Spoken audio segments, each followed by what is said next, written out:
back to the channel. I'm Brother C.C. Blackman, and today I want to talk about one of the biggest fallacies in black people's thoughts today. Everywhere you go, you hear black people constantly say that so-and-so happened because I'm black, or this occurred because we're black, or our oppression is all about us being black.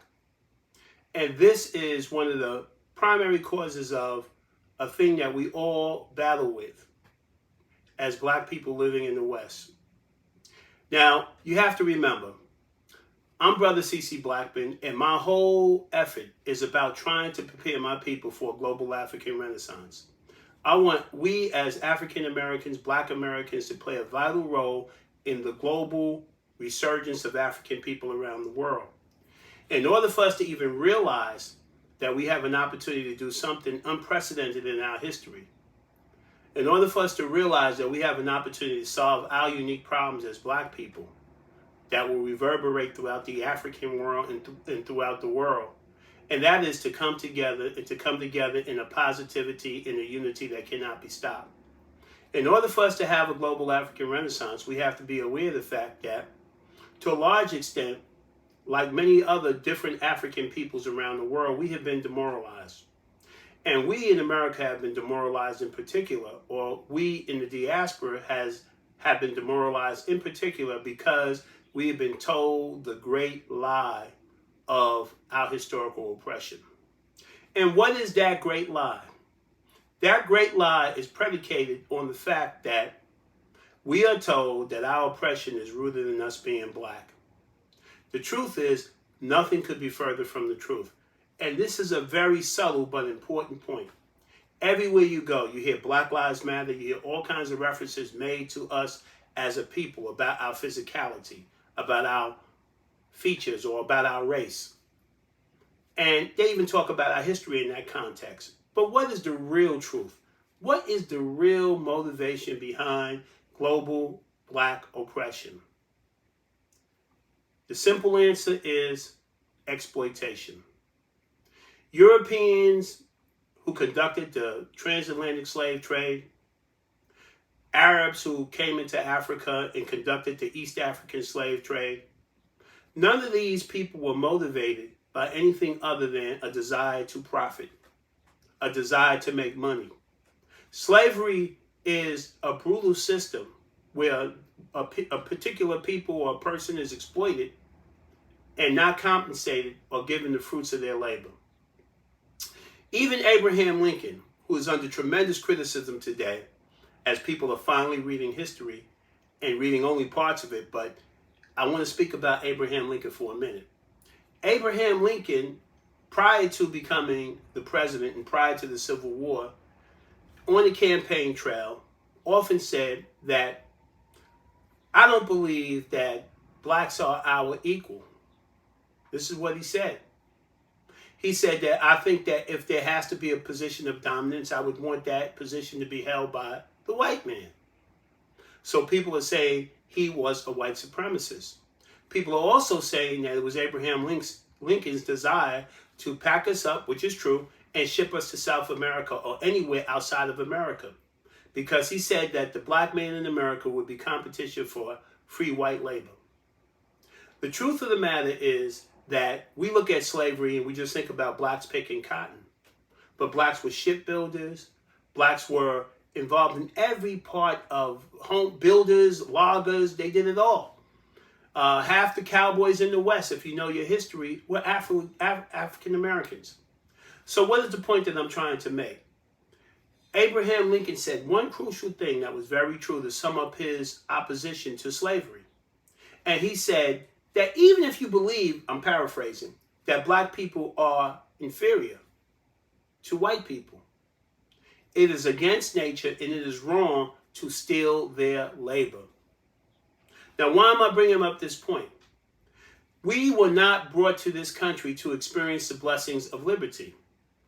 We were not brought to this country because we were in Africa worshiping the wrong god or gods. We were not brought to this country because our skin was black and white people had this natural animus or hatred toward black people. No, we were brought to this country strictly to be exploited. Now, I'm bringing up this point because this should help you bring a real focus as to what your real problem is. Not only in the United States, but all throughout the whole diaspora. Black people were set up to be exploited, and we continue to be exploited to this very day. We are a people that are regarded as ignoring the need to have our own nation building and participating in the nation building of others.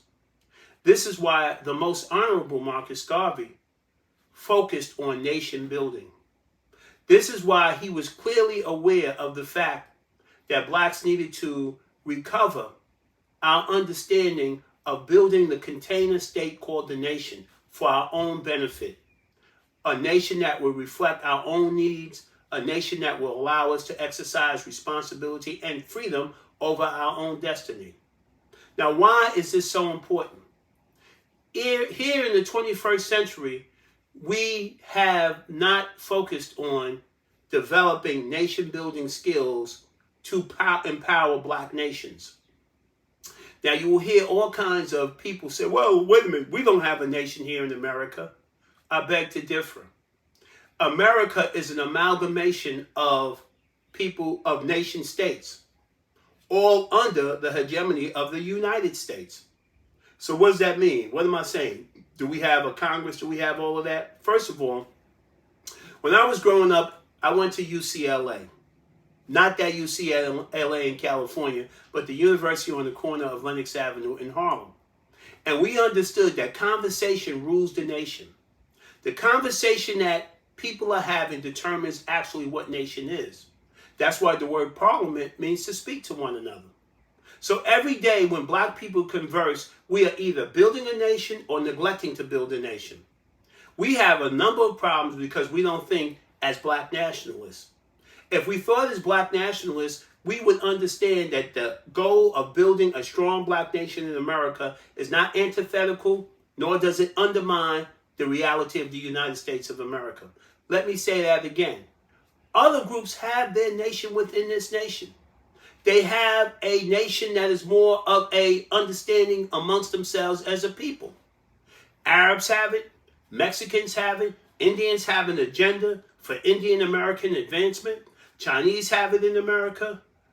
All kinds of people have an agenda for their own nation building needs. But African Americans have brought into the understanding that the only nation we need to concern ourselves is the nation called the United States of America, which ultimately is a multicultural nation. The reality is that we don't need multiculturalism. What we need is to focus like a laser on solving our own problems, of having our own discussions within our own group to resolve the issues. We don't have to battle for political or economic control of the United States. If we could just get control of our own group, we wouldn't have any economic problems. The trillions of dollars we control in this country or goes through our hands in this country would be best directed toward us building an infrastructure of black businesses. Now, when you have a vision like a global African Renaissance, or you have an idea for black cultural transformation for success, you come to the realization that a people without a vision will absolutely perish. And if you look at what's happening to us as a people, we have lost direction, we've lost belief in ourselves, we've lost our faith in the Most High, we've lost our respect for each other. I'm talking about as a group. But even as these disasters have taken place, we still have some people that are able to function on a level that allows them to live a relatively good life from a material standpoint. It's a good life from a material standpoint, but it's not a satisfying life. Because how can I be or feel success in my own life, but I look at my people and I realize that the dream of black dignity, the dream of black freedom has not really been realized. Anytime our young people wallow in ignorance, anytime our old people wallow in ignorance, I mean, it's ridiculous. Our senior people today, people past the age of 55 in their 60s, 70s, many of them sound just as stupid as they sounded 30 or 40 years ago. And I'm not trying to diss our seniors, but we don't have that presence because we have lost our belief. We have been told that the simple act of voting or participating in the American political system is enough to solve the problems of black people, which has never been the truth. This has never been the case. It is only through what Frederick Douglass called agitation that we've been able to make any real progress in this country. But agitation not for the purposes of trying to get a greater liberty for other people. We are trying to solve our problems. One of the things that Dr. King was told when he was pushing the civil rights movement bill and trying to get that passed through Congress, which the Democrats fought tremendously. And remember, I'm not a Democrat or a Republican, but that's the history. All the Republicans voted for it because they saw themselves as an extension of the party of Lincoln. It was the Democrats, especially the Southern Democrats, who opposed the civil rights movement because they thought they would lose political power in states where blacks had huge majorities or huge numbers. So blacks would have tremendous political power as a result of the Voters' Rights Act and the Civil Rights Act. So I digress into that to simply say this. If we understand that the struggle for us was never one that the nation accepted because it wanted to. America was being challenged on the world scene. Malcolm X was saying, let's bring the United States up on charges before the UN to highlight its inhumanity and its racism toward black people. This presented a problem in the 60s, particularly because the United States was holding herself out to be the moral leader of the world. Dr. King also was talking against the military-industrial complex in the war. Now, I don't want to get too far up afield because one of our great faults as black people is that we can't concentrate on just simply solving our problems, okay? We want to clean up the white man's house and everybody else's house, but our primary responsibility is to try to save ourselves. While we focus on trying to save America and all the problems in America, we are going right down the hole. I mean, we are headed towards self-destruction and we're not paying attention because we have these shallow ideas that just participating in the political process is enough to solve our problem, which we know that it's not. We need to build our own black nations, not just the nations in Africa, not just the nations in the Caribbean, but the black nation right here in America. We need to have that understanding amongst ourselves that it's our responsibility to clean up our lives, clean up our community, clean up our thoughts, clean up our spirituality, clean up our relationships between our women and our children. We have enormous responsibilities. We have to heal the relationship between the black man and the black woman. So how do you go about that? First of all, you have to ask them and inform them of the fact that it's not about that anyway. When people are coming together to build a society, they have a vision of what the future should be like. We have no dignity in this country if we cannot build together. We have no dignity in this country until we recover what was taken from us. And that is a sense of nationality, a sense of nationhood. This is very important. So what is the raison d'etre for the black man, or the reason for being for the black man and black woman to get together? If not to build their own nations and societies that prioritize their needs, that respects their history. This is a very important thing to understand. So the primary reason that a lot of our relationships are failing is because we're not getting together to build any real nation. We want to say we're part of the United States, but we really feel disenfranchised or on the margins of this country because we know we're not really the priority. And as others grow in greater numbers than us in this country, we're starting to realize that we're going the way of the dinosaurs. So you will hear a lot of people with intelligence say that, hey, way back in 1960, we were like 10% of the population. In the 1980s, we were 13% of the population. But today, we're about the same, 13% of the population, because we took on the immoral practice of eliminating our children on a plea of want. The reality is that people who have a nation to build look forward to bringing their children because their hearts are filled with love. They have a mission that comes from history to protect what they are. we have certain responsibilities as a people. That is to protect what God created in us and to preserve it and to bring it to its most noble destiny. So what's the most noble destiny for African Americans?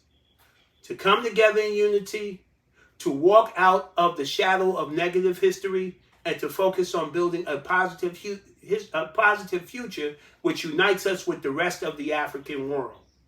We have been tricked and dumbed down so that we feel that we're just isolated in America. The Africans have learned their lesson. They found out that colonialism is almost akin or even worse than slavery. We always had the built-in excuse in the diaspora that somebody came and with the assistance of corrupt or threatened African leaders, and because of our own divisions and disunities in Africa, we were able to be sold into slavery. And not after he sold a black man in America into slavery or through the Caribbean. When I say America, I'm talking about everything from the tip of South America all up through Canada or wherever we winded up as a result of the slave trade. When we talk about that, we never pay attention to the fact that he turned right around and went into Africa and took over the whole damn thing.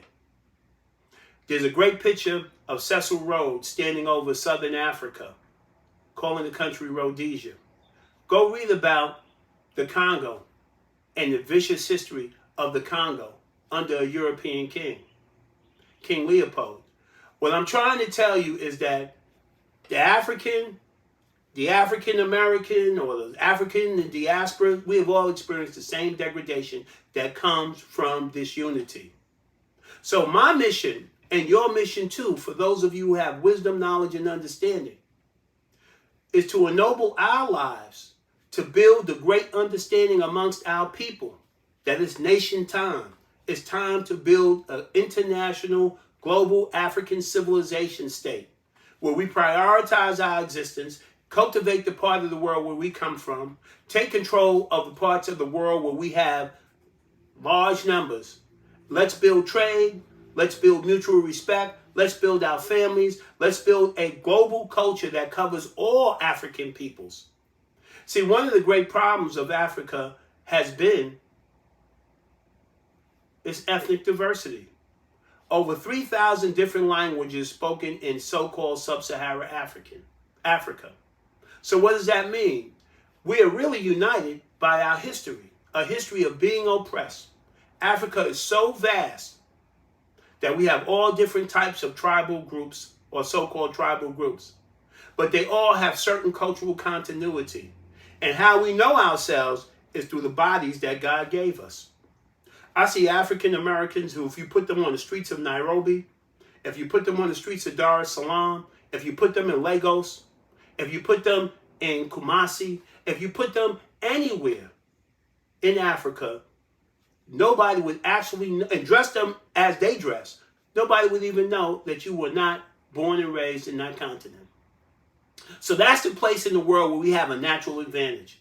And we should want to take the skills that we've learned over here, take the experience and the knowledge that we learned over in the Europes, in the United States, in the Canadas, in the South American places, in the Caribbean, and bring those nation-building skills to Africa with this message. United we stand, divided we fall. African people can no longer walk around this planet and pretend that we don't have a manifest destiny directly from God to heal our land and to heal our people. It is not our responsibility, nor is it wise for us to wait for white folks to solve our problems. There's nothing in their history that tells you that they will prioritize your existence over themselves. I don't care how many white allies you know. I don't care how many white people march in these Black Lives Matter parades. They're not going to give up their economic and social advantage to address your problem. However, you don't need them to. If you simply said, I'm going to understand that my history was about exploitation, that will wake you up and cause you to focus on power. Power. It was the great Adam Clayton Powell who used to say, what is in your hand? Well, money is in your hand. You have the ability to build businesses and build economic relationships with each other that will empower you. Now let's go back to why we lost track as a people in this country. We had our freedom movement from the time the first slave arrived in these United States, and it culminated in the so-called in the 1960s, Fair Housing Act, Voters' Rights Act, Civil Rights Act, all to give you legal footing with white people. We've had legal footing with white people to experience the so-called blessings of liberty in America. And many of us have done very well. Many of us have made economic progress. Many of us have gotten education. Many of us own beautiful homes, have resources. But we should not be satisfied with that, because there's still huge numbers of our people. And all of us are missing one essential ingredient. And that is, we don't have the real dignity that would honor ourselves and our ancestors of being able to really be a unified people. What was the price of integration? The price of integration was we had to say, I surrender, I'm going to join with the United States and forget about the fact that I was once a slave of this country and forget about the special needs of my own people.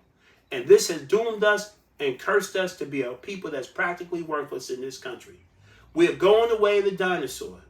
We can't keep a relationship together. We can't keep a community together, because once you side with your historical enemy and say your way is the right way, you have offended God and you've offended your ancestry.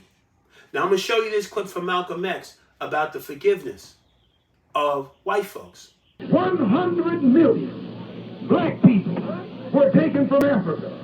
And when the Civil War was over, there weren't 6 million black people in America. There weren't 20 million black people in the Western Hemisphere. What happened to 80 million? Where did they go? Where did they disappear? Why, that dog dropped them in the water and worked them to death. He murdered them. He butchered them. He mutilated them. I mean 80 million of your and my forefathers. And you think that God is going to forgive him for that? No. You might be dumb enough to forgive him for it, but God won't forgive him for it. Now keep in mind, I'm not trying to fan the flames of racial hatred. In fact, one of the best things we could do is to turn our full attention away from what white folks are doing and concentrate on what we can do to gain power amongst ourselves. The most despicable thing that we do is talk about our oppression in terms of race. Anytime you have an oppressor, they have to make an excuse to bring the rest of their people along. Because every human being on this planet, regardless of race, knows right from wrong. They know that it's wrong to oppress a people and to enslave a people. But greed, avarice are used as justifications. So the black man was brought over here so that he could be robbed. Again, let me say, the black man was brought over here because he could be exploited and he could be robbed and somebody could become rich because of it. Now, all the excuses were developed to justify it. Oh, you are inferior because you're black. Oh, you were worshiping the wrong God. You're not a Christian or a Muslim or whatever it was. You are enslaved because this is the natural order of things. Those are all justifications. The truth is, they didn't come to Africa because they liked you. They didn't come to Africa to prove that you were black and they didn't want to be around black people. They came to Africa because they saw somebody whose division, whose a lack of awareness about our diversity and our division made us weak enough to be exploited in that way. So if you really want dignity as a black person today, you have to be about black power. You have to be about taking away from those people who exploited you the very thing that caused their exploitation of you. You see, a lot of blacks aspire to have money and to be successful because they think that once you do that, you have gained a degree of dignity that forces white folks to respect you. I live in a big house, right? The same like white people in the expensive part of the country. I live in some community where it's very exclusive and only a few blacks live. I have dignity. But I want you to realize that Frederick Douglass was right when he said, you must lift as we climb. Because it's only when white folks come for the rich black man that he realizes that he wish he had the solidarity of his people. Until we build our own nation, we are always going to be exploited. Until we recognize that Africa is our base. People do these genetic tests every day. Yet you hear people crying help from other races and trying to affiliate themselves to say, I'm part of this particular religion. Anything to help them divorce themselves from the struggle of African people. African people have been given the responsibility of God to throw off the yoke of oppression. And we can only do that with unity. Malcolm taught us many years ago, leave your religion at home. I add to that, leave your religion at home because we can't get together on a religious basis. But we can and must get together around righteousness. See, righteousness is a universal principle that we must all practice. The Jew, the Muslim, the Christian, they all say the same thing. Don't steal, don't rob, don't kill. Be kind to orphans, take care of your elders, keep your families together. They all promote righteousness. We should not be fighting over all of these religions that have had a history of being used to divide us even further. What we should say is that common sense tells me that I should relate to a person who has the same problem that I have. Nobody respects us in the world because we haven't respected ourselves. We have not responded to our history. And the way we change that is by building the African nation state so that we can be a part of a global African renaissance, so that we can create this understanding among African people, among black people, anywhere you go in the world, that we must be respectful to each other, we must be united, we must do business with each other, we must encourage each other to have strong families, and we must throw off the ignorance and the oppression of ideas and behaviors we picked up in the West that were never designed to better us, never designed to improve our lives. They give you so many ideas of false freedom. They told us abortion would free us. And we've lost over 20 to 30 million black people that would be alive today, making us probably the most powerful ethnic majority in this country. But we aborted our children. Even back in the 70s, go study Dick Gregory. He had 10 children, and he left this message. Dick Gregory said that I have to have my 10 children because I see the plan for genocide. This is what he said. Get the cover of Ebony magazine. I've spoken with Dick Gregory many times. This is him and me together. But what he understood was what a lot of African Americans missed. Misunderstandings about what freedom really is destroying you. We are only free to do that which brings degradation to ourselves. You want to rap and talk negative things about black women and the black community in general? You're free to do that. Mac will make you a millionaire. You want to be free to entertain white people? Fine. You can become a millionaire with that. But if you start to talk about your liberation, because the whole liberation conversation has gone the wrong way. It is way too focused on the outside. See, one of the things that Asians do, and one of the things that intelligent Africans do, is they keep the focus on themselves. We have power. God did not make us a powerless people. We have the same mind that anybody on this planet has. But our minds have been misdirected. We spend all our time thinking about how to get along with white folks, how to reconcile our history with what was done to us historically. But I got news for you. We can't do anything about the past. But we can damn sure do something about the present and build a great future. But we can only do that by thinking the right kinds of thoughts. So once again, come up from the great lie that keeps you deceived, that keeps you trying to beg for acceptance from white people or inclusion with white people. If you had any intelligence, you would realize that if you really want to be included, you want to be respected like whites and Asians and other people around the world, all you have to do is turn with love, compassion towards your own people. Learn your history and learn to get along and build with your own people. I'm Brother C.C. Blackman. I want to thank you for listening. I want you to be a strong participant in this movement for black cultural transformation in America so that we can prepare ourselves to play a powerful role in a global African Renaissance. Want to thank you. Please like and subscribe. Spread the message. You have a responsibility to get this message out to other people so we can start the discussion about how to really heal ourselves, heal our land, heal our people. God bless and thank you so much. About that time.